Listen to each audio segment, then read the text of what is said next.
Rakesh digital recording studio Banarasi वसा मुंगेर।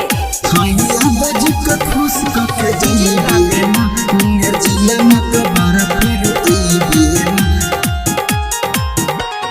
चढ़ली जवानी हमर गरम बाजारवा, तोरा जैसन लड़का पीछे पड़ल हजारवा।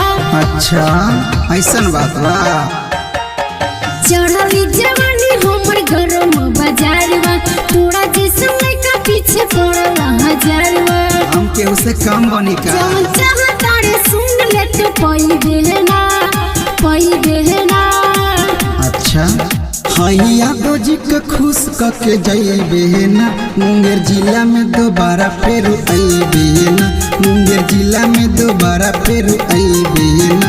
एह जादो जी के खुश करके जाइए ना मुंगेर जिला में दोबारा फिर आइए ना। Mix by Rakesh Lal Yadav. ज्यादा जदी बोलबे तो मार दिहब जान से। यादव जी के बेटा हई रहिल स्थान से। यादव जी के बेटा हई रहिल स्थान से। कहतानी एक बात समझाई फिर से। पाला परी आज तोरा खाटी अहीर से केहू न छोड़ी। खाली देख छुए पई देना। ऐसन बात बा का। हई यादव जी के खुश करके जाइए ना मुंगेर जिला में दोबारा फिर आइए ना। मुंगेर जिला में दोबारा फिर आइए ना। एह यादव जी के खुश करके जाइए ना मुंगेर जिला में दोबारा फिर आइए ना। बुझाता मिक्स बाय राकेश लाल यादव।